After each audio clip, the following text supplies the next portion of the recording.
Nous allons donc changer aujourd'hui les DNS de notre ordinateur Linux.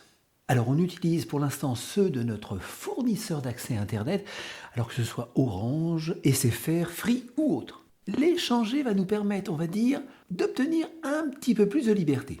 Vous verrez en fin de vidéo le site Numétopia et vous pourrez en savoir un petit peu plus sur ces fameux DNS. Vous avez dans la description les lignes nécessaires que l'on va copier, alors que ce soit en IPv4 ou IPv6.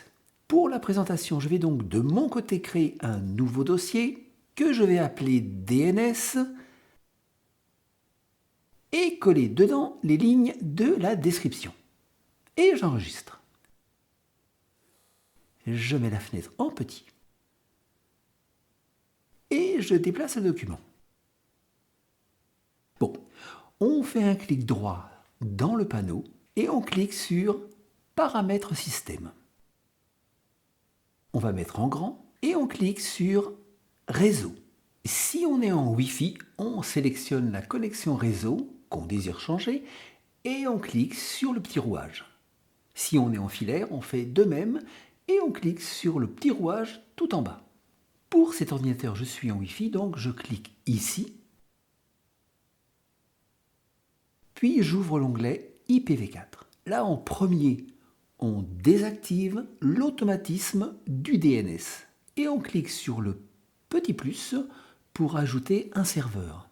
Alors pour vous, dans la description et pour moi, à partir de là, on sélectionne la première ligne, clic droit et copier, et on colle ici. Pour le deuxième serveur, on fait de même, on sélectionne la deuxième ligne, clic droit et copier, et on colle.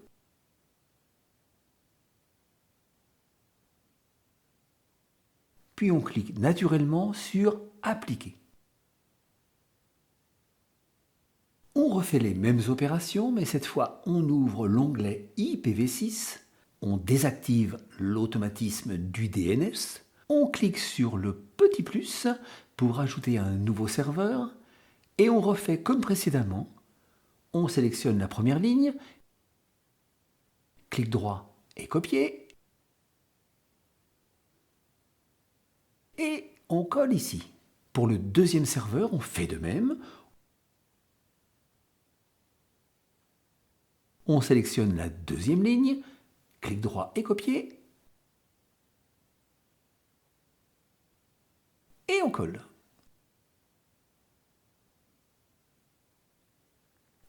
Puis on clique sur Appliquer.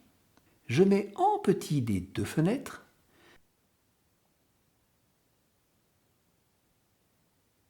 Maintenant, pour appliquer les modifications, on ouvre son panneau de connexion et on désactive la Wi-Fi. Alors si vous êtes en filaire, vous faites de même avec la commande dédiée. On désactive et on réactive. Bon, plus besoin de ce document, je le mets à la corbeille. Pour vérifier que tout est bien enregistré, on peut également passer par là et cliquer sur Paramètres réseau. Et on se retrouve d'ailleurs au même endroit que tout à l'heure. On va donc, selon qu'on soit en filaire ou en Wi-Fi, aller au bon endroit. Et dans l'onglet Détails, on peut vérifier tout simplement que notre changement a bien été pris en compte. Et là, c'est bien le cas.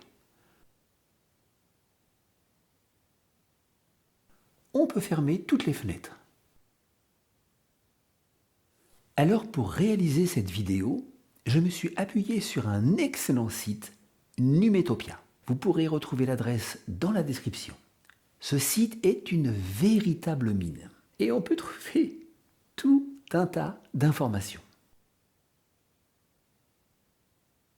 D'ailleurs, si vous désirez avoir plus d'informations sur ces fameux DNS, vous pourrez lire l'article suivant.